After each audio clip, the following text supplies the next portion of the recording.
చదువుకుందాం. సామెతలు గ్రంథము 9వ అధ్యాయము 17వ వచనాన్ని చదువుదాం. చదవండి పిల్లలు.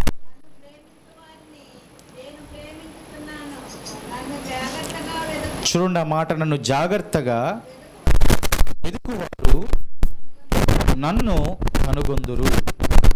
జాగ్రత్తగా వెతికేటటువంటి వారు నన్ను కనుగొంటారు అని లేఖనంలో చాలా స్పష్టంగా చెప్పబడుతున్నది. చూడండి పుల్లరా, యేసుక్రీస్తు ప్రభువారిని కనుగొనేటటువంటి ఒక ప్రయత్నము, ఒక మార్గము గురించి అక్కడ చెప్పబడతా ఉంది.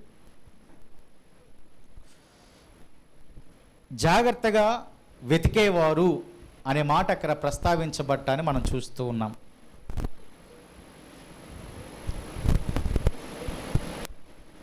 జాగ్రత్తగా వెతికినటువంటి ప్రతి వారు కూడా ఆయనను కనుగొంటారు అనే మాటను అక్కడ మనం చూస్తూ ఉన్నాం.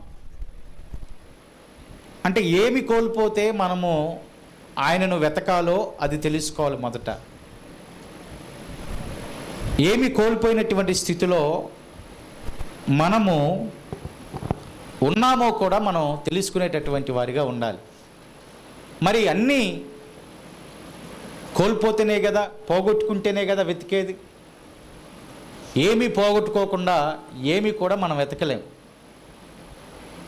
అయితే ఇక్కడ స్పష్టంగా చెప్పబడుతున్నటువంటి మాట, జాగ్రత్తగా వెతికేటటువంటి వారు ఎవరైనా సరే నన్ను కనుగొంటారు అనగా దేవుణ్ణి కనుగొంటారంట.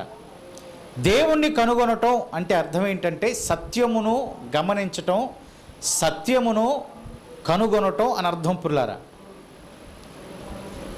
ఇప్పుడు మనం దేనిని కనుగొనాలి అంటే సత్యాన్ని కనుగొనాలి. దేనికోసం మన ప్రయాణం అంటే సత్యము కోసము, సత్యమును వెంబడించటం కోసం మన ప్రయాణం. దేవుని కనుగొనటం అంటే సత్యాన్ని కనుగొనటం పుల్లారా. ఎందుకంటే ఈ లోకములో అనేక మంది దేవతలు, దేవుళ్ళు ఉండినటువంటి ఒక విధానం, వారిని పూజిస్తున్నటువంటి ఒక విధానం. అయితే ఇక్కడ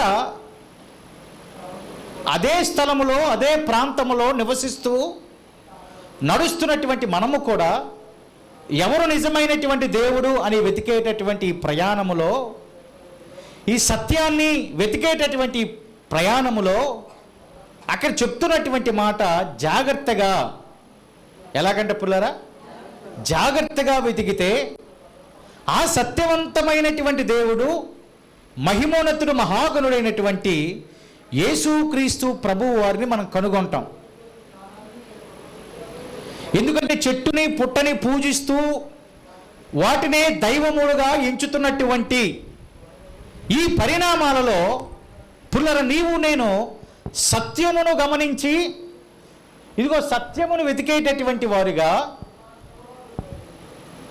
సత్యమును మన హృదయంలో ఉంచుకొని ఆ సత్యము ప్రకారము నడిచేటటువంటి ఒక విధానములోనికి మనం అందరం కూడా ప్రయాణం చేయాలంటే ఈ దినాన మనం జాగ్రత్తగా ఏది సత్యము, ఏది సత్యము కాదు, ఏది మనల్ని పరిశుద్ధంగా నడిపిస్తుంది, ఏది మనల్ని అపవిత్రంగా చేస్తుంది అనే విషయాన్ని బహు జాగ్రత్తగా పుల్లర మనం ఏం చేయాలంటే కనుగొని వెతికి వాటి ప్రకారమై నడిచేటటువంటి వారిగా మనము ఉండాలి. కాబట్టి ఇప్పుడు మనం ఏం పోగొట్టుకున్నాం అనేది చాలా ప్రాముఖ్యం. ఈ సన్నిధిలో ఉన్నటువంటి మనందరం కూడా పుల్లారా గమనించండి ఒక మాట. ఏదో ఒక సందర్భంలో, ఏదో ఒక సంఘటనలో మనము ఒక విధానాన్ని కోల్పోయి ఉంటాం. అంటే అది ఏదైనా కావచ్చు, ఆర్థికపరమైన అంశాలైనా కావచ్చు, ఆరోగ్యమైనా కావచ్చు, లేకపోతే బిడ్డల ఆదరణ కరువైపోవచ్చు, లేకపోతే తల్లిదండ్రుల ఆదరణ కరువైపోవచ్చు. ఏదైనా ఏదో ఒకటి కోల్పోయినటువంటి వారిగా మనం ఉన్నాం. అంటే అన్నీ కోల్పోకపోయిన అందరూ ఇప్పుడు చెప్పినటువంటి లిస్టు మొత్తంలో ఏదో ఒకటి కోల్పోయినటువంటి వారిగా మనం ఉన్నాం. కాదంటారా పుల్లారా? తల్లిదండ్రుల ఆదరణ కోల్పోయి ఉండొచ్చు, లేకపోతే తల్లిదండ్రులుగా ఉన్నవారు బిడ్డల ఆదరణ కోల్పోయి ఉండొచ్చు, లేకపోతే శరీరము బలహీనంగా అయిపోయి ఉండొచ్చు, లేకపోతే ఆర్థికపరమైన బంధకాల్లో ఉండిపోయి ఉండొచ్చు. ఏదో కోల్పోయాం.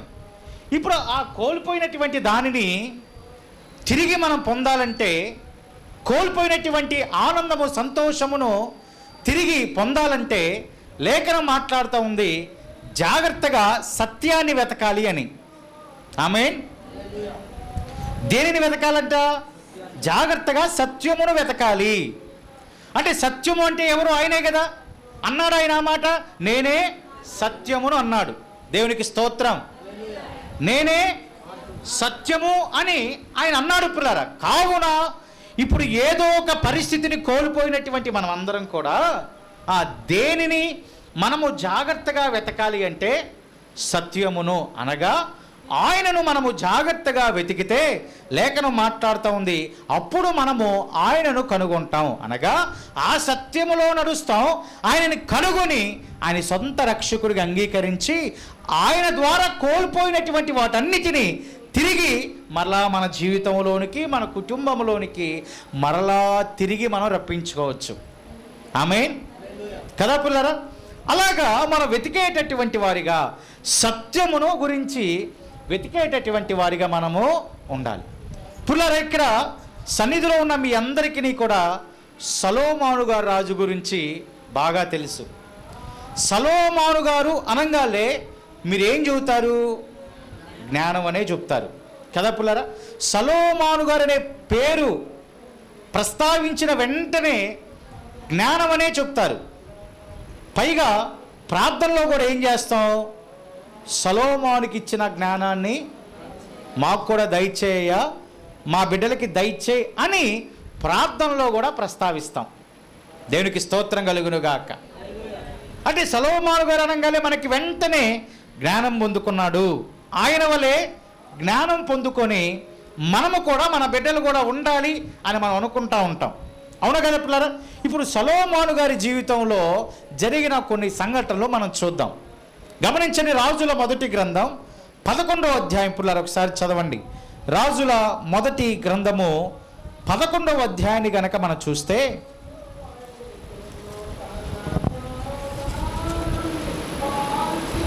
మొదటి వచ్చి నుంచి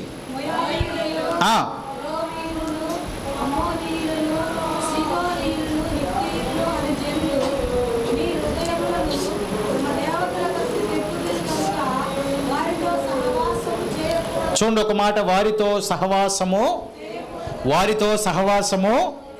చేయకూడదు. ఇప్పుడు 4వ వచనం చదవండి పుల్లారా.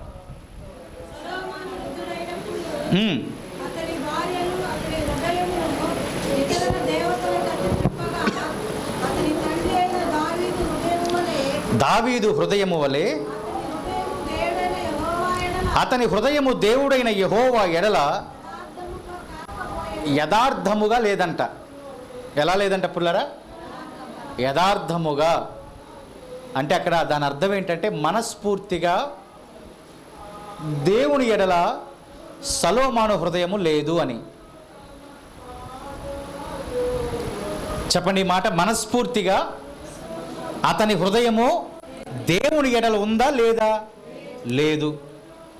దానికి ఎవరిని జోడించి చెప్పారంటే తన తండ్రినే ప్రస్తావించారు. అక్కడ ఎవరిని ఉదాహరణగా తీసుకొని లేఖనం మాట్లాడిందంటే తన తండ్రినే. తన తండ్రిని పోల్చి, తన తండ్రితో ఇతనిని పోల్చి ఏమని చెప్తున్నాడు? తండ్రిలాగా ఇతను లేడు, తండ్రి హృదయం వలె ఇతని హృదయము లేదు. ఎలాగ లేదని? యథార్థముగా, దేవుని ఎడల యథార్థముగా లేదు. ఇప్పుడు యథార్థముగా లేని ప్రతి వారు కూడా జాగ్రత్తగా ఆయనను వెతికితే ఆయనను కనుగొంటారా? కనుగొనరా? కనుగొంటారు కదా పిల్లరా. దేనికి స్తోత్రం కలుగునుగాక. యథార్థముగా లేని వారు ఎవరైనా సరే, అది రాజైనా, రాజు కింద పనిచేసేటటువంటి పనివాడైనా, ఎవరైనా సరే ఆయనను జాగ్రత్తగా వెతికితే ఆయనను కనుగొంటారు. ఇప్పుడు ఈయనకి జాగ్రత్తగా వెతికేటటువంటి మార్గం తెలుసా తెలీదా? తెలుసండి. సొలొమోను గారికి మార్గం తెలుసంటారా తెలియదంటారా? తెలుసు, స్పష్టంగా తెలుసు. స్పష్టంగా తను ఆ రాజు స్థానాన్ని అధిష్ఠించే ముందే దేవుని శరణు కోరినటువంటి మనుషుడుగా ఆయన ఉన్నాడు కాబట్టి స్పష్టంగా ఆయనకి తెలుసు. తెలిసిన ఆ మనుషుడు ఏం చేశాడు ఇక్కడ చూడండి, యథార్థముగా లేడు. తెలిసిన మనుషుడే ఎలాగ లేడండి? యథార్థంగా లేడు.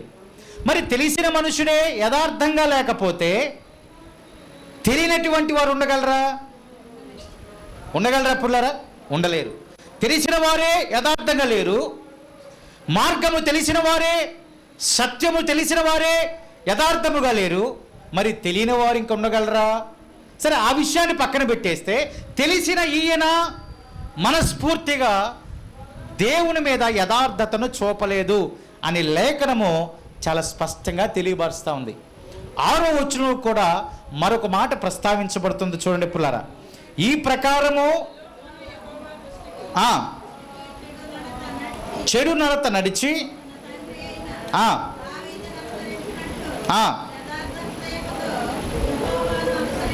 మరలా అన్నాడు. ఏమనన్నాడు? యథార్థ హృదయముతో ఆయనను అనుసరించలేదు అని. ఇక్కడ కూడా ఎవరిని కంపేర్ చేశారు అక్కడ లేఖనంలో? తన తండ్రినే. చూడండి, తన తండ్రినే కంపేర్ చేసి పై సందర్భంలో కానీ 4వ వచనంలో కానీ 6వ వచనంలో కానీ తన తండ్రితో కంపేర్ చేసి అక్కడ చెప్పబడుతున్నటువంటి మాట, యెహోవా దృష్టికి చెడు నడత నడిచాడు. ఎలాగంటండి? చెడు నడత నడిచాడు. ఇప్పుడు చెప్పండి, ఇప్పుడు మీరు ప్రార్థనలో సొలొమోను వలె నా బిడ్డ ఉండాలి అని ప్రార్థన చేస్తారా?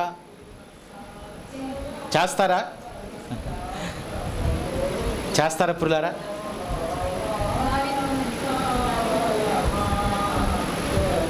సరే, అది పక్కన పెట్టేద్దాం అనుకోండి. మనం ఏం చేస్తామంటే జ్ఞానం ఒక్క విషయంలోనే ప్రార్థన చేస్తాం. అంటే మిగతా క్యారెక్టర్ ఎట్టున్నా, మిగతా జీవితం ఎలా ఉన్నా, ఆయన జ్ఞానవంతుడు, జ్ఞానాన్ని పొందుకున్నాడు, ఆయన జ్ఞానము నా బిడ్డలకు కూడా రావాలి అని మనం అదే ప్రస్తావించి ప్రార్థన చేస్తాం. సరే, ఇక్కడ గమనించండి, 2 సందర్భాల్లో తండ్రిని కంపేర్ చేసి అక్కడ మనస్ఫూర్తిగా దేవుణ్ణి ప్రేమించలేదని, యథార్థ హృదయుగా లేడని, 2వ సందర్భంలో కూడా చెడు నడత నడిచి తండ్రితోనే కంపేర్ చేసి ఆయన యథార్థ హృదయముతో దేవుణ్ణి అనుసరించలేదు అనేటటువంటి మాటను అక్కడ మనము సందర్భంగా చూస్తూ ఉన్నాం. మరి దేవుడు ఆయనను ఎంతగానో ఇష్టపడ్డాడు. అడిగిన దానికంటే కూడా దీవెన ఎక్కువగా ఇచ్చాడు. అడిగిన దానికంటే కూడా ఆయనను దేవుడు ఆశీర్వదించాడు. ఊహించిన దానికంటే కూడా దేవుడు ఆశీర్వదించాడు. ఆశీర్వదించడం మాత్రమే కాదు కానీ దేవుడు ఒక గొప్ప వాగ్దానము ఒకటి ఇస్తాడు పుల్లారా. సమూయేలు 2వ గ్రంథం 7వ అధ్యాయం 14-15 వచనాలు ఒకసారి చూడండి. సమూయేలు 2వ గ్రంథం 7వ అధ్యాయం 14-15 వచనాలు. నేను అతనికి తండ్రిన ఇందును, అతను నాకు కుమారుడై ఉంటాడు. అతడు పాపము చేసిన ఎడల నరుల దండముతోనూ శిక్షించును గాని నిన్ను స్థాపించుటకై, అనగా దావీదుతో చెప్తున్నా, నిన్ను స్థాపించుటకై కొట్టివేసిన సౌలునకు నా కృప దూరమైనట్లు అతనికి నా కృప దూరము. దేవునికి స్తోత్రం కలుగును గాక. ఏమన్నాడండి?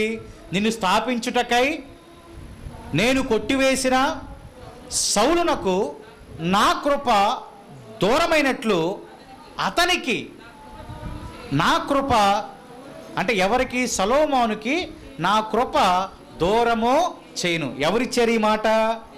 ఆమేన్. దేవునికి స్తోత్రం కలుగును గాక. మరి ఇక్కడ సొలొమోను ప్రవర్తన ఎలాగుంది? చెడుతనముగా ఉంది. యథార్థ హృదయముతో లేడు. యథార్థ భక్తితో ఏమాత్రం కూడా లేడు. అప్పుడు కూడా ఆయనను జాగ్రత్తగా వెతికితే ఆ సొలొమోను ఎవరిని కనిపెట్టొచ్చు? ఇప్పుడు కనిపెట్టవచ్చు కదా పుల్లారా. కానీ ఇప్పుడు దేవుడే ఆలోచిస్తూ ఉన్నాడు, నేను దావీదు తర్వాత సొలొమోను గారిని రాజుగా ఎంచాను, సొలొమోను రాజుగా ఎంచాను, ఇదిగో కృప దూరము చేయనన్నాను. కానీ ఆ మనుషుడు ఎలాగ ప్రవర్తిస్తున్నాడంటే మనస్ఫూర్తిగా నన్ను సేవించకుండా, మనస్ఫూర్తిగా నన్ను స్తుతించకుండా, ప్రేమించకుండా ఇప్పుడు ఏం చేస్తున్నాడు? నన్ను మహిమపరచట్లేదు, నన్ను మహిమపరచట్లేదు. ఎందుకు కారణం అంటే రకరకాల కారణాలు ఉన్నాయి. అక్కడ ప్రస్తావించబడిన కారణం ఏంటంటే అతని భార్యలే అని రాయబడింది. అక్కడ అతని భార్యలే ఆయన హృదయాన్ని ఏం చేశారంట? తిప్పివేశారు అని. అతని భార్యలే దేవుని మీద హృదయాన్ని ఉంచకుండా ఆ సొలొమోను మనసుని తిప్పివేశారు అని. సరే, అక్కడ చాలా గంట మాట్లాడుకోవచ్చు మనం. ఆ ప్రస్తావన జోలికి నేను వెళ్ళను. గంటలు గంటలు చెప్పుకోవచ్చు అక్కడ, అంతే కదండి. భార్యల గురించి చెప్పడం మొదలు పెడితే గంటలు గంటలు చెప్పవచ్చు. ఆ ప్రస్తావన జోలికి నేను వెళ్ళలే. కానీ మొత్తానికి ఇతనైతే తిరిగిపోయాడు. ఇప్పుడు దేవుడే రంగంలోకి వచ్చి ఏం చేశాడంటే పుల్లారా, 11వ అధ్యాయం 9వ వచనం ఒకసారి చూడండి. 11వ అధ్యాయం 9వ వచనం, రాజుల మొదటి గ్రంథం 11వ అధ్యాయం 9వ వచనం. ఇశ్రాయేలు దేవుడైన యెహోవా అతనికి, అదిగో చూడండి పుల్లారా, ఇశ్రాయేలు దేవుడైన యెహోవా అతనికి, చెప్పండి ఎన్నిసార్లు అంట? ఎందుకు? భార్యల ద్వారా తిప్పివేయబడినటువంటి ఆ మనుషుడు, భార్యల ద్వారా దేవునికి దూరమైనటువంటి ఆ మనుషుడు, భార్యల ప్రవర్తనను, భార్యల అన్య దేవతల పూజించేటటువంటి క్రమంలోనికి వచ్చి దేవునికి దూరమైన ఆ మనుషుడికి జీవితాంతము కృప చూపిస్తాను అని చెప్పినటువంటి ఆ దేవునికి దూరమైనటువంటి ఆ సొలొమోను గారికి పుల్లారా దేవుడైన యెహోవా ఎన్ని మార్లు ప్రత్యక్షమయ్యాడంటండి? 2 మార్లు ప్రత్యక్షమయ్యాడు. ఇంతకంటే ధన్యత ఏమైనా ఉండిద్దా? ఆమేన్. ఇంతకంటే ధన్యత ఏమైనా ఉందా పుల్లారా? ఎప్పుడు ప్రత్యక్షమయ్యాడు? తిప్పివేయబడిన తరువాత. చూడండి, దేవునికి దూరం అవుతున్నాడు అన్న గడియలలో, దేవునికి తన యథార్థ హృదయమునివ్వకుండా, తండ్రి యొక్క మార్గములో నడవకుండా, తండ్రి వలె యథార్థ హృదయముగా ఉండకుండా ఉన్నటువంటి ఆ పరిస్థితుల్లో దేవుడు 2 మార్లు ప్రత్యక్షమయ్యాడు. ఇది ఘనత కాదంటారా సొలొమోను గారికి? దేవునికి స్తోత్రం. ఎంత ఘనంగా చెప్పుకోవచ్చు పుల్లారా. దేవుడు నాకు ప్రత్యక్షమయ్యాడు. ఎన్ని మార్లు అంట? 2 మార్లు. ఏ స్థితిలో, ఏ పరిస్థితిలో? దేవునికి దూరమైన పరిస్థితుల్లో, దేవుణ్ణి కనిపెట్టలేని ఆ పరిస్థితుల్లో, దేవుణ్ణి కనుగొనలేని ఆ పరిస్థితుల్లో దేవుడే రంగంలోనికి వచ్చి 2 సార్లు ప్రత్యక్షమై ఏం చెప్తున్నాడో చూడండి ఒకసారి పుల్లారా. నీవు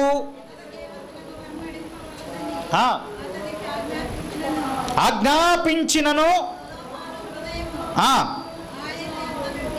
ఆయన యుద్ధ నుంచి ఏమైందంట పుల్లారా? సొలొమోను హృదయమే ఎవరి యుద్ధ నుంచి? దేవుని యుద్ధ నుంచి తొలగిపోయింది. ఆజ్ఞాపించాడా లేదా? ఆజ్ఞాపించాడు. చేయొద్దన్నాడా లేదా? చేయొద్దన్నాడు. ప్రత్యక్షమయ్యాడా లేదా? ప్రత్యక్షమయ్యాడు. ప్రత్యక్షం కాకుండా ఒకవేళ సొలొమోను గారు అలాగే కొనసాగితే పర్వాలా, దేవుడే ప్రత్యక్షమయ్యాడు, దేవుడే 2 మార్లు వచ్చాడు. అయ్యా నువ్వు ఇలా ఉంటున్నావు, ఇలా చేస్తున్నావు, ఇలా ప్రవర్తిస్తున్నావు అని 2 మార్లు ప్రత్యక్షమై చెబితే పుల్లారా, సొలొమోను హృదయము ఏమైపోయిందంట? ఆయన యుద్ధ నుంచి. ఇప్పుడు సొలొమోను హృదయము పూర్తిగా ఎవరి మీద లేదండి? దేవుని మీద లేదు. రాయబడుతున్న మాట, ఆయన యుద్ధ నుంచి తొలగిపోయెను. ఆయన యుద్ధ నుంచి తొలగిపోయాను. అసలు ఈ పరిస్థితుల్లో ఎవరైనా ఉంటారా? ఇంతగా హెచ్చించి, ఘనపరిచి, రాజ్యమిచ్చి, ధనమిచ్చి, బంగారాన్ని ఇచ్చి, పేరిచ్చి, ఘనతనిచ్చి, అడిగిన జ్ఞానాన్నిచ్చి, ఐశ్వర్యాన్ని ఇస్తే ఈ మనుషుడు ఇప్పుడు చేసిన పని ఏంటంట? తన హృదయాన్ని దేవుని యొద్ద నుంచి దూరంగా చేసుకున్నాడు. తన హృదయాన్ని దేవునికి ఇవ్వకుండా వేరే వాటికి ఇచ్చేసాడు. తన హృదయాన్ని భద్రం చేసుకోకుండా, జాగ్రత్తగా దేవుని వెతకకుండా అన్నీ పొందుకున్న ఈయన ఇప్పుడు ఏం చేశాడంట? దేవుని యొద్ద నుండే తొలగిపోయాడు. ఇప్పుడు ఈ సందర్భంలో ఎవరైనా ప్రార్థన చేస్తారా? నా బిడ్డ సొలొమోను లాగా ఉండాలని చేస్తారా పుల్లారా? ఎవరైనా చేస్తారా? అందుకని ప్రార్థన చేసేటప్పుడు సొలొమోనుకి ఇచ్చిన జ్ఞానం ఇవ్వాలి అని ఒక్కటే పలకండి. సొలొమోను లాగా ఉండాలని పలకొద్దు. అప్పుడు 4-5 గృహాలు వస్తాయి. అంతే కదా మరి. ఏ గృహం ఏ ఊర్లో ఉండేదో తెలియదు. వాస్తవే పురారు అది నిజమే చెప్తున్నా. ఈరోజున చాలామంది అలాగే లేరా పుల్లారా? ఉంటలేదా? ఉంటున్నారు. సరే, వారి గురించి మనం పక్కన పెట్టేస్తే ఇక్కడ దేవుని హృదయమే ఏమైపోయింది? దేవుని యొద్ద నుంచి అతని హృదయం ఏమైపోయింది? తొలగిపోయింది. చూడండి, తర్వాత రాయబడుతున్న మాట, యెహోవా తనకిచ్చిన ఆజ్ఞను అతడు గైకొనకపోగా యెహోవా అతని మీద కోపగించి, దేవుడు అప్పుడు కోపగించాడు. దేవుడు కోపగించే ముందు గమనించండి, ఇక్కడ మనకి ఒక అవకాశాన్ని దేవుడు ఇస్తాడు పిల్లారా. దేవుడు మనం జారిపోయాము అని అనుకున్నప్పుడు జారిపోయిన స్థితి నుంచి మరలా బయటకు రావటానికి దేవుడే అవకాశాన్ని ఇస్తాడు. ఒకేసారి ఆయన కోపగించే దేవుడు కాదు, ఒకేసారి ఆయన మనల్ని శిక్షించే దేవుడు కానీ బలహీనపరిచేటటువంటి దేవుడు ఏమాత్రం కాదు పుల్లారా.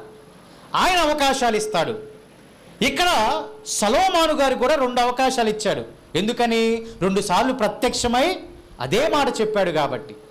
మరి అవకాశం ఇచ్చినట్లేగా. అవకాశం ఇచ్చిన ఆ అవకాశాన్ని ఆయన తీసుకోలేదు, ఆ అవకాశాన్ని ఆయన సద్వినియోగం చేసుకోలేదు. ఇక్కడ సొలొమోను గారు హెచ్చించినటువంటి విధానముతో, అతను గణపరచబడినటువంటి విధానముతో, ఆయనకు నా కృప దూరము చేయను అని చెప్పేటువంటి విధానముతో దేవుడే మరలా ఆయనకి 2 సార్లు అవకాశం ఇచ్చి 2 సార్లు ప్రత్యక్షమై, నీవు ఇలాగున్నావు, నీవు ఇలాగున్నావు, ఈ ప్రవర్తనతో ఉన్నావు, ఇది సరికాదు, ఇది మంచిది కాదు అని చెప్పినప్పుడు ఆయన ఆ మాటలు కూడా తోసివేసి, ఇచ్చిన అవకాశాన్ని కూడా తోసివేసి, ఇచ్చినటువంటి ఆ ధన్యతను కూడా తోసివేసి అతని హృదయాన్ని దేవునికి దూరంగా చేశాడు. కాబట్టే ఇప్పుడు దేవునికి అతని మీద ఏం కలిగిందండి? కోపం వచ్చింది. అంటే అవకాశాలు ఇచ్చినా కూడా బిడ్డలు ఏం చేయట్లేదు, ఇప్పుడు ఉపయోగించుకోవట్లా. క్రైస్తవ సంఘం తెలుసుకోవాల్సినటువంటి సర్వసత్యమైనటువంటి మాట ఏంటంటే, తప్పులు చేయటం పొరపాటే, మానవ సహజ గుణంలో మనం చేస్తూ ఉంటాం. అది నేను కాదంటానికి కూడా లేదు పుల్లారా. బైబిల్ కూడా కాదంటానికి లేదు. ఎందుకంటే చాలామంది బైబిల్లో అలాగే తప్పులు చేశారు. కానీ చేసి మరలా సరిదిద్దుకొని రాకపోవటం ప్రధానమైన తప్పు. దేవునికి వ్యతిరేకంగా జీవించి మరలా ఆయన యొద్దకు రాకపోవటం ప్రధానమైనటువంటి పొరపాటు. అన్నీ అనుభవించి మరలా ఆయన యొద్దకు రాకపోవటం మహా పొరపాటు. అన్నీ అనుభవించి, ఆ మాట చూడండి పిల్లరా, దేవుడిచ్చే అన్నిటిని అనుభవించి, దేవుడిచ్చే అన్ని ప్రత్యక్షతలు తీసుకొని, దేవుడిచ్చే అన్ని ఆశీర్వాదాలు తీసుకొని మరలా ఆయన తట్టు తిరగకపోవటమే మహాఘోరమైనటువంటి పాపము. ఇక్కడ నేను హెచ్చరించాడు, ప్రత్యక్షమయ్యాడు, చెప్పాడు, ఇది సరికాదని చెప్పాడు, ఇదిగో ఈ మార్గము కాదన్నాడు, మరలా నన్ను జాగ్రత్తగా వెతుకు అని చెప్పిన సొలొమోను ఆయనను కనుగొనలేకపోయాడు. అందుకనే కోపగించినటువంటి ఆయన ఏమని చెప్తున్నాడంటే 11వ వచనంలో, నేను నీతో చేసిన నా నిబంధనను కట్టడలను ఆచరించకపోవుట ఆయన కనిపెట్టాడు. ఏమని కనిపెట్టాడంట? ఇదిగో నేను ఇచ్చిన ప్రతి ఆజ్ఞను నీవు, కట్టడలను నీవు ఏం చేయలేదంట? ఆచరించకపోవుట నేను కనిపెట్టాను. ఏమన్నారండి? నేను కనిపెట్టా. ఇప్పుడు మన ఆటలన్నీ కూడా ఆయన కనిపెట్టకుండా ఉన్నంత వరకే. అర్థమైందా పుల్లరా? మన ఆటలన్నీ ఎప్పుడు సాగుతాయి? ఎప్పుడు వరకు సాగుతాయి? ఆయన కనిపెట్టకుండా ఉన్నంత వరకే. అంటే ఆయన కనిపెట్టలేదంటే ఆయన చూడలేదని అర్థమా? కాదు కాదు. ఇందాక మీకు చెప్పి ఏం చేస్తారు ఆయన? మనకు ఒక అవకాశము. అమ్మ ఏం చేస్తారు ఆయన? ఇప్పుడు ఆయన అవకాశం ఇచ్చినా దానిని మీద దృష్టి ఉంచకుండా అదే ప్రవర్తనతో కొనసాగితే ఇక ఆయన మనం చేసే ప్రతిదాన్ని కూడా కనిపెడతాడు. ఏం చేస్తాడండి? కనిపెడతాడు. ఆ మాట అన్నాడు ఆయన, ఆచరించకపోవట నేను కనిపెట్టాను, కనుగొన్నాను. ఇక కనుగొనితే ఆయన ముందు నిలవగలమా? ఇక ఒకే మార్గం ఏముంది? ఆయనను జాగ్రత్తగా వెతకటమే, ఇంకేమీ లేదు. ఇక కనిపెట్టే లోపే, ఆయన మన ప్రవర్తన కనిపెట్టే లోపే ఇక మనం చేయవలసిన ఒకే పని ఏంటంటే జాగ్రత్తగా ఆయనను మనము వెతకటము, వెంబడించటమే. ఇక్కడ ఆయన అన్నాడు, నేను కనుగొనుచున్నాను గనుక ఈ రాజ్యము నీకుండా నిశ్చయముగా తీసివేసి నీ దాసునికి ఇచ్చేదను. దేవుడు ఎంత గొప్పవాడు చూడండి. ఇక్కడ దేవుని గొప్పతనం మనకు అర్థమైద్ది. 12వ వచనంలో, అయినను నీ తండ్రి అయిన దావీదు నిమిత్తము నీ దినముల యందు నేను అలాగున చేయుక ఏమన్నాడంట? కుమారుని చేతిలో నుంచి దానిని ఏమన్నాడు అక్కడ? అయినను నీ తండ్రి అయిన దావీదు నిమిత్తము నీ దినముల యందు నేను అలాగా, నీ తండ్రిని బట్టి నేను అలాగా. ఎందుకు అక్కడ చెప్పాడు ఏమని? సౌలునకు దూరమైనట్లు నా కృప నీకు దూరము చేయను, నీ కుమారుడికి దూరం చేయనని దేవుడు వాగ్దానం ఇచ్చాడు. ఆమేన్. వాగ్దానం ఇచ్చిన దేవుడు నమ్మదగినవాడు. ఏమన్నాడు అక్కడ? నీ తండ్రి అయిన దావీదు నిమిత్తము నీ దినముల యందు నేను అలాగూ చేయను అన్నాడు. కానీ పోవటం కన్ఫామే. అవునా కదా పుల్లరా? రాజ్యం పోవటం కన్ఫామే. కానీ నేను మాట ఇచ్చాగా. దేవునికి స్తోత్రం. ఇచ్చిన మాట నెరవేర్చుకునే దేవుడు పుల్లారా. ఇచ్చిన వాగ్దానాన్ని నెరవేర్చుకునే దేవుడు ఆయన. అంటున్నాడు అక్కడ, నీ తండ్రి అయిన దావీదు నిమిత్తము అంటున్నాడు. ఎంత గొప్ప మాట పుల్లారా! నీ తండ్రి అయిన దావీదు నిమిత్తము నేను అలాగా చేయను. ఎందుకంటే నీ తండ్రికి మాట ఇచ్చాను. ఆయన నాకు హృదయానుసారుడు, యథార్థముగా నడిచినవాడు, తప్పును ఒప్పుకున్నవాడు, క్షమాపణ అడిగినవాడు, పశ్చాత్తాపడినవాడు, కన్నీరు విడిచి ప్రార్థన చేసినవాడు, ఇదిగో కృప దూరం చేయవద్దు అని అడిగినవాడు, నా కుటుంబము నిత్యము నీ సన్నిధిలో ఉండనివ్వని ప్రార్థన చేసినవాడు, ఎంతగా హెచ్చిస్తే నేనే పాటి వాడిని అని అన్నవాడు, నా కుటుంబం ఏ పాటిది అని అన్నవాడు ఎవరో? నీ తండ్రి అయ్యా. దేవునికి స్తోత్రం. నీ తండ్రిని బట్టే ఇప్పుడు ఏమంటున్నాడు ఆయన? నేను అలాగా చేయట్లేదు. మరలా చూడండి దేవుని గొప్పతనం ఇక్కడ. అంటే మరలా దేవుడు ఛాన్స్ ఇస్తున్నట్లేగా. ఆమేన్. మరలా మారతాడేమో అనేటువంటి ఒక ఛాన్స్ దేవుడు ఇస్తున్నట్లే కదా పుల్లారా. అలాగూ చేయక నీ కుమారుని చేతుల నుండి దాన్ని తీసివేసేదను, రాజ్యమంతయు తీసివేయును, నా దాసుడైన దావీదు నిమిత్తమును నేను కోరుకున్న యెరూషలేము నిమిత్తమును ఒక గోత్రము నీ కుమారునికి ఇస్తాను అన్నాడు. ఇక్కడ కూడా ఎవరిని కంపేర్ చేశారంట పుల్లారా? ఆయన తండ్రి అయినటువంటి దావీదునే. అంటే ఒక మనుష్యుడు విత్తిన ఆ విత్తనము, ఒక మనుషుడు చేసిన ఆ ప్రార్థన, ఒక మనుషుడు వేడుకున్నటువంటి ఆ విజ్ఞాపన, ఒక మనుషుడు దేవుని సన్నిధిలో యథార్థముగా హృదయానుసారుడుగా జీవించినటువంటి ఆ విధానము, తన కుమారుడు తప్పు చేసిన, తన కుమారుడి హృదయము దేవునికి దూరమైన దేవుని యొక్క ఉగ్రత ఆ కుమారుని మీదకి రానియకుండా ఇక్కడ దావీదు వారు అంతగా తన ప్రొటెక్షన్ని తను బ్రతుకున్న దినాల్లో ప్రార్థన ద్వారా తన బిడ్డకు విచ్చి దావీదు దేవుని సన్నిధికి వెళ్ళిపోయాడు. కాదంటారా పుల్లారా? అవునా కాదా? ఏమన్నాడు అక్కడ? దావీదు నిమిత్తమే అన్నాడు, స్పష్టంగా అన్నాడు. దావీదు నిమిత్తమే అన్నాడు, దావీదు నిమిత్తమే, యెరూషలేము నిమిత్తమే అని అన్నాడు పుల్లారా. నీ తండ్రి అయినటువంటి దావీదు నిమిత్తమే. ఎంత గొప్ప మాట అండి. ఇప్పుడు మనం దాటిపోయినా, ఎప్పుడు దాటిపోతామో తెలియదు.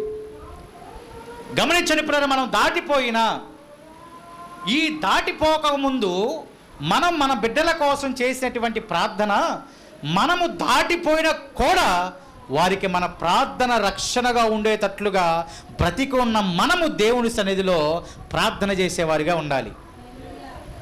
దేవునికి స్తోత్రం కలుగునుగాక. ఎలా ఉండాలండి? మనం బ్రతికున్న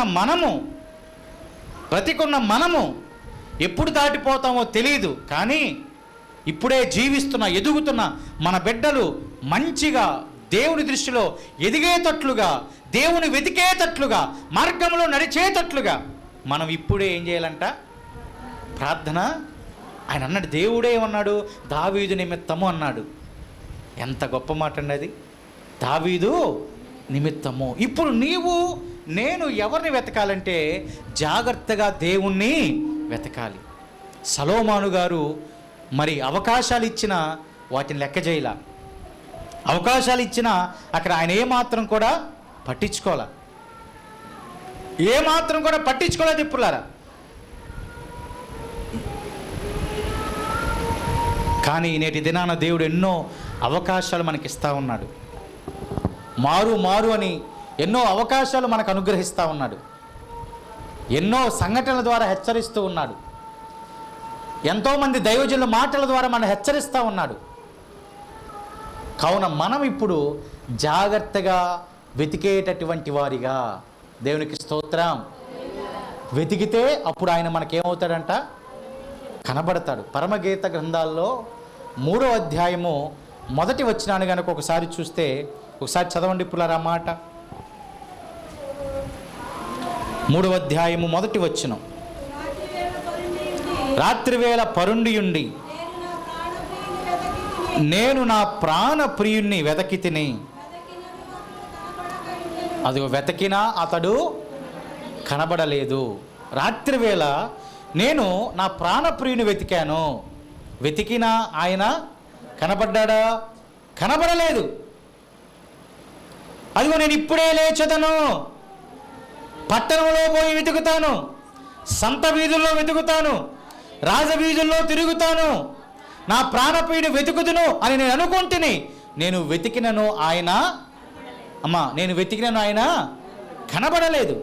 పట్టణమందు సంచరించు కావలి వారు నాకు ఎదురుపడగా మీరు నా ప్రాణప్రియుని చూచితిరా అని నేను ఆయన్ని అడిగాను. నేను వారిని విడిచి కొంచెము దూరము పోగా నా ప్రాణప్రియుడు నాకెదురు పడెను, వదిలిపెట్టక నేను అతన్ని పట్టుకుంటేనే. దేవునికి స్తోత్రం.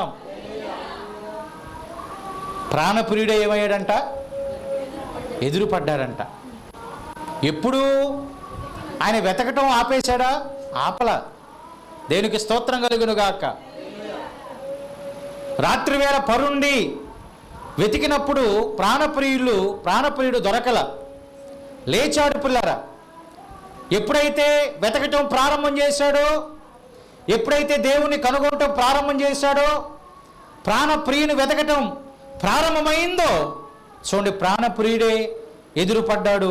వదిలిపెట్టగా గట్టిగా నేను అతన్ని పట్టుకుంటుని. అంటే వెతికితే దొరికే దేవుడు ఆయన. వెతకకుండా జాగ్రత్తగా ఆయన వెతకకుండా ఆయన మనకి దొరకడు. ఇప్పుడు ఆయన సమీపముగా ఉన్నప్పుడే మనం వెతకాలని లేఖనాలు మాట్లాడుతూ ఉన్నాయి. సమీపంగా ఉన్నప్పుడే దేవుని కనుగొనాలని లేఖనాలు మాట్లాడుతూ ఉన్నాయి. హృదయము ఆయన తట్టు తిరగకుండా వెతికితే ఆయన దొరకడు. చీకట్లో ఉండి వెతికితే దొరకడు. అవునా కదా పిల్లరా? రాత్రివేళ పరుండియుండి అనే మాట అక్కడ మనం చూసాం. అప్పుడు దొరకలా, ప్రయాసపడ్డారు, దొరకలా. ఎప్పుడైతే ఆ దేవుని హృదయముతో మన హృదయము జతకట్టి ఆయన వెతకటానికి ఎప్పుడైతే మనము నడుం బిగించుకొని వెతుకుతామో ఆయనే మనకెదురుగా వస్తాడు. మనం కనిపెట్టవసరలా, ఆయనే మన కనుగొని మన ఎద్దకు వస్తాడండి. అప్పుడు వచ్చినప్పుడు ఆయన గట్టిగా మనం పట్టుకోలేక విడిచిపెట్టకూడదు. అయ్యా దొరికేవు నాకు, ఇన్ని సంవత్సరాల నిరీక్షణతో, ఇన్ని సంవత్సరాల బాధతో, ఇన్ని సంవత్సరాల కష్టంతో నీవు నాకు దొరికేవని అప్పుడు గనక మనం ఆయన వెతికితే, అప్పుడు గనక ఆయన మనం మనసారా స్తుతించి గణపరిస్తే ఇక నన్ను ఆయన విడిచిపెట్టడు. ఇప్పుడు నువ్వు అప్పుడు ఇంకేదైనా అడగొచ్చే, ఏదైనా అంటే ఊహల్లోకి వెళ్ళిపోతారు మనోళ్ళు. ఏదైనా అంటే న్యాయబద్ధంగా అని, ఏదైనా అంటే మనకి ఆ లోకాశలు కాదండి, లోకాశలు కాదు. ఏదైనా అంటే న్యాయబద్ధంగా నువ్వు ఏది అడిగినా దేవుడు మనకిస్తాడు. ఇప్పుడు జాగ్రత్తగా వెతకటం ప్రారంభం చేస్తే ఈ వెతికే ప్రాసెస్లో మనకిస్తున్న అవకాశాలు చూసుకోండి ఒకసారి. అవకాశాలు, హెచ్చరించబడిన విధానం, అవకాశాలు, నువ్వు దూరమైనప్పుడు హెచ్చరించిన విధానం, అవకాశాలు అన్నిటిని ఒకసారి చూసుకోండి. అప్పుడు మనకు అర్థమైపోయింది, నిజమే దేవుడు నాకు ఈ అవకాశం ఇచ్చినా నేను ఏం చేశాను, ఉపయోగించుకోలేకపోయాను. ఈ అవకాశం ఇచ్చినా నేను తీసుకోలేకపోయాను. అందుకే కదా ఈ బాధ, అందుకే కదా ఈ కష్టం, అందుకే కదా ఈ వేదన అని మనకి ఇప్పుడు అర్థమైంది ఇప్పుడులారా. కాబట్టి అవకాశాన్ని సద్వినియోగం చేసుకోండి. దేవుడిచ్చే అవకాశాలు వాటిని సద్వినియోగం చేసుకుంటే అప్పుడు ఆయన మనకి ఎదురుపడతాడు, ఆయనే వస్తాడు. అప్పుడు ఆయన గట్టిగా మనం పట్టుకొని ఆయనతో కలిసి మన ప్రయాణము, సహవాసం కొనసాగించినప్పుడు నిండాలుగా ఇంకా దీవించబడతాం, ఆశీర్వదించబడతాం, మేలులతో తృప్తిపరచబడతాం. కావున మన హృదయము ఎట్టి పరిస్థితుల్లో ఆయన యొద్ద నుంచి దూరం చేసుకోవద్దు, దూరం చేసుకోవద్దు. ఎవరేం చెప్పినా దూరం చేసుకోవద్దు. సొలొమోను భార్యలు ఏం చేశారంట, ఆ యెహోవా మీద తన హృదయాన్ని నిలవకుండా చేశారు. నేనేమంటా అంటే, నేనేమో నీకు మాట చెప్పాను ఇంకో వినండి, కానీ దాన్ని నమ్మొద్దు. అర్థమైందండి? వాక్యం కాదు, ఈ వాక్యం అయిపోయిన తర్వాత ఏమైనా విషయం వచ్చి చెప్పాను అనుకోండి, వినండి అంతే, వినండి కానీ నమ్మొద్దు. అర్థమైందండి? అర్థమైందా పుల్లారా? ఈ వాక్యం అయిపోయిన తర్వాత నేను లాదన దగ్గరికి వెళ్ళి అన్న అట్లా ఇట్లా అని చెప్పాను అనుకో, లాదన వినాలంటే, కానీ దాన్ని ఏం చేయకూడదు, నమ్మకూడదు, అసలు నమ్మకూడదు. వినటం అలాగే ఉండిపోవటమే, అప్పుడు ఏ బాధ ఉండదు. విని నమ్మేమనుకో అన్నీ బాధలే. అందుకే నేనేం చెప్పినా వినండి, అన్న ఏం చెప్పినా వినండి, ఎవరు వచ్చి ఏం చెప్పినా వినండి, కానీ దాన్ని మాత్రం నమ్మొద్దు. నమ్మితే సొలొమోను తిరిగినట్లే తిరిగిపోతాం, అంతే కదా. భార్యలు ఏం చేశారు, ఆ దేవుడు కాదు ఈ దేవతలే, ఇక నువ్వు నెంబర్ 1 అయిపోతావు, నీకు ఇంకా ధనం పెరిగిద్ది, ఆయుష్ పెరిగిద్ది, జ్ఞానం పెరిగిద్ది అన్నారు. ఏమైపోయింది చివరాఖరికి? ఏమైపోయింది? దేవుడే కోపగించుకునే పరిస్థితి వచ్చేసింది. కాబట్టి చక్కగా వినండి, కానీ వాటిని నమ్మొద్దు. నమ్మితే మన హృదయం ఎవరికి దూరం అయిపోయింది? దేవునికి దూరం అయిపోయింది. కాబట్టి మనము చేసే ప్రార్థన గుర్తుపెట్టుకున్న, మొదటిది మనం దాటిపోయిన తర్వాత కూడా మన బిడ్డలకి ఆ ప్రార్థన ప్రాకారంగా అవ్వాలి, అది చాలా ప్రాముఖ్యమైనది. రెండోది, ఎవరేం చెప్పినా, సొలొమోను భార్యలు చెప్పిన మాట అతను విన్నట్లుగా ఎవరేం చెప్పినా మీరు వినొద్దు, మీరు నమ్మొద్దు. దేవుని వాక్యం మీదే ఆధారపడి ముందుకు నడవండి, కొనసాగండి. మూడోది, ఆయన వెతుకుదాం, వెతికితే ఆయనే మనకు ఎదురుపడతాడు, ఆయనే మనకు ఎదురొస్తాడు, ఆయనే మనతో వస్తాడు.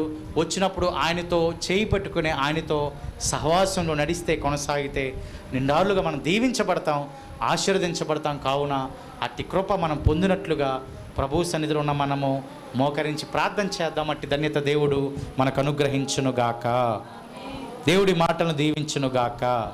ప్రార్థన చేద్దాం. విత్తబడిన వాక్యం నిమిత్తమై ప్రార్థన చేద్దాం. పరిశుద్ధుడు మహోన్నతుడైన దేవదేవునికి ప్రార్థన చేద్దాం. గొప్ప దేవునికి ప్రార్థన చేద్దాం. మహాగణుడికి ప్రార్థన చేద్దాం. సర్వోన్నతుడికి ప్రార్థన చేద్దాం. విత్తబడిన వాక్యాన్ని ఒక్కసారి జ్ఞాపకం చేసుకుంటూ ప్రార్థన చేద్దాం. ప్రార్థన చేద్దాం. ప్రార్థించండి పుల్లరా, ప్రార్థించండి. మన హృదయం ఎలాగుందో, దేని వైపునకు మన హృదయము తిప్పబడతా ఉందో, దేని వైపునకు మన హృదయము తిప్పబడతా ఉందో ఒకసారి ఆలోచన చేయి. ఒకసారి ఆలోచన చేయి. ఒకసారి ఆలోచన చేయి. ప్రియదేవుని సంగమా, ఎట్టి ప్రవర్తనతో ఉన్నామో, ఏ రీతిగా జీవిస్తున్నామో, ఏ రీతిగా నడుస్తున్నామో ఒక్కసారి ఆలోచించే. ఒక్కసారి ఆలోచించే. ప్రార్థన చేద్దాం, ప్రార్థన చేద్దాం. ప్రభువా, నిజమే నా మనసు నీ మీద లేదయ్యా, నా మనసు నీ మీద లేదయ్యా. అయ్యా, నేను తిప్పబడ్డాను, మాటల ద్వారా తిప్పబడ్డాను, నీ యొద్ద నుంచి దూరం అయ్యాను. అయినా అవకాశాలు ఇస్తున్నావు, అయినా అవకాశాలు ఇస్తూనే ఉన్నావు. నన్ను క్షమించి నీ హక్కున చేర్చుకో. నిన్ను జాగ్రత్తగా పూర్ణ హృదయంతో వెతుకుతున్నానయ్యా. నాకు కనబడు, ప్రత్యక్షమవు, నన్ను నడిపించు, బలపరచు, ధైర్యపరచు, క్షేమమివ్వని మనస్ఫూర్తిగా ప్రభువుని అడుగుదాం, ప్రభువుని అడుగుదాం. ప్రార్థన చేద్దాం, ప్రార్థన చేద్దాం, ప్రార్థన చేద్దాం. విత్తబడిన వాక్య నిమిత్తమై ప్రార్థన చేద్దాం, ప్రార్థన చేద్దాం, ప్రార్థన చేద్దాం. ప్రార్థనలో ముందుకు కొనసాగుదాం, ప్రార్థనలో ముందుకు కొనసాగుదాం, ప్రార్థనలో ముందుకు కొనసాగుదాం. ఏకకంఠ స్వరముతో, పశ్చాత్తాప హృదయముతో ప్రభుకి ప్రార్థన చేద్దాం.